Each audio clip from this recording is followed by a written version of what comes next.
Pakinggan natin ha, may sinasabi kasi to eh. Pakinggan natin. Sa rin lang ng Pilipinas at ayaw niyang yumuko sa dayuhan. Ulit. Si Bato ay hindi po nagtatago. Hindi pala nagtatago si Bato naman eh. Kayo lang eh. Lalaban ang kasarinlan ng Pilipinas at Oh. ayaw niyang yumuko sa dayuhan. Ayaw palang yuyuko sa dayuhan eh. Eh, mahilig lang daw yumuko itong si Harry. Kaya hiniherpes eh. Yumuyuko daw sa dayuhan. Yumuyuko para makatikim ng Vienna sausage eh. Ewan ko ha. Kung sinong tinitira nito ha.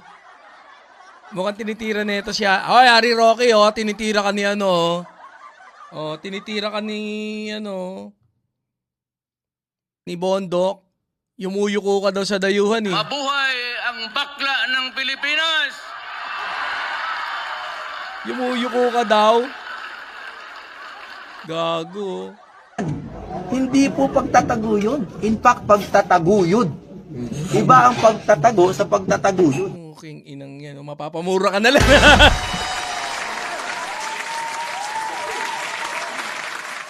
Seryoso siya, hindi siya nagjo-joke.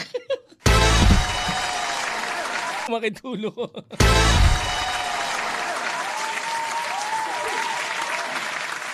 Let me be the one to... Walang nga to si Bondo ko. Nagtatago. Eh bakit Hindi nga nagtatago! Ma'am Ryan yung Kosi naman eh. Nagtataguyod.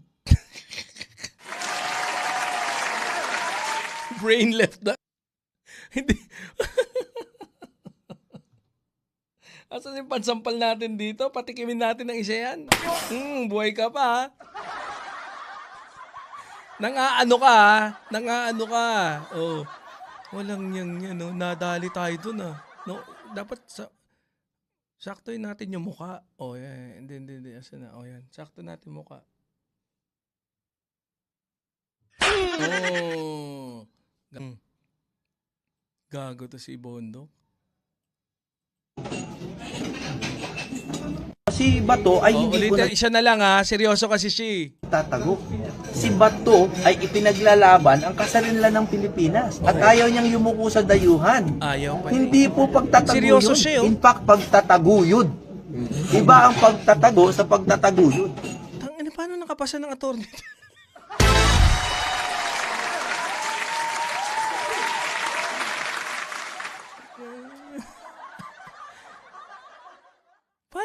Paano kaya naging attorney to? No? Eh, mas matalino lang konti to kay attorney Libayan.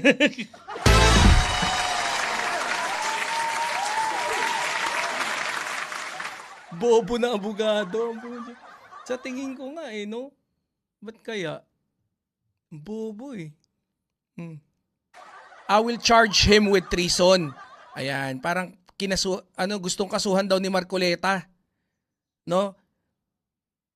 Ano sabi ba rito? Ito ang pagbabanta ni Senator Rodante Marcoleta laban kay dating Supreme Court Senior Associate Justice Antonio Carpio matapos ungkatin ang desisyon nito sa Magalona versus Ermita landmark case noong 2011. Sa nasabing kaso, pinagtibay ng Korte Suprema ang Republic Act number 9522 o ang batas na nag-amyenda sa Philippine Maritime Baselines. Kasunod ito ng petisyon ni na Merlin Magalona at iba pang nagsabing nabawasan umano ang teritoryo ng bansa at nilabag ng ang saligang batas matapos tukuyin bilang regime of islands ang Kalayaan Island Group at Scarborough Shoal. Paliwanag naman ng Korte Suprema, hindi binawasan ang teritoryo ng bansa kundi nilinaw lang ang baselines at ang ating maritime space. O yan. Sabi naman dito, desisyon niya, itong Magalona versus Ermita. Pumayag siya sa argumento ng gobyerno na pailalim na lang ating territorial sea. Lumaki na nga sa palagay niya ang EEZ, pero pinamigay niya ang 242,000 square nautical miles. I will charge him with treason for this. Patay. Yun yung ano niya. Pagbigyan nyo na. O, yan ha. kakasuhan yung mga ano ngayon ng yung kampi sa taong bayan, yung pabor para sa ating bansa, mga pabor kinakasuhan na. Oh. Ayos ko ulit yung channel natin para pagka pang malakasan ulit tayo dito. Si Attorney Claire magpapa-interview raw sa akin. Oy, Tolkoy, birthday ko sa 29. Baka naman pwede tayong batiin ni Senator Trillanes. Hindi, okay lang.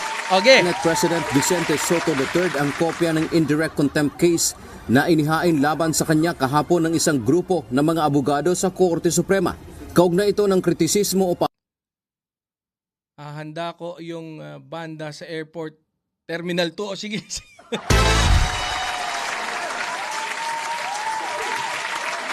pahayag ni Soto laban sa desisyon ng Korte sa impeachment case ni Vice President Sara Duterte.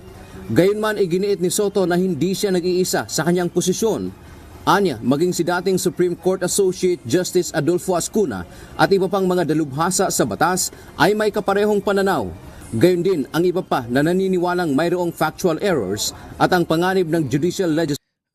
Mukhang kinakasuhan ngayon yung mga yung mga makabayan, yung pabor sa ating kinakasuhan. Oh, yan. So, yan, para sa akin yung mga ganyan, yan yung harassment. Di ba? Sinusuko, yan ang pagsukol sa mga karapatang pantao, lalo na to. Ito. Di ba?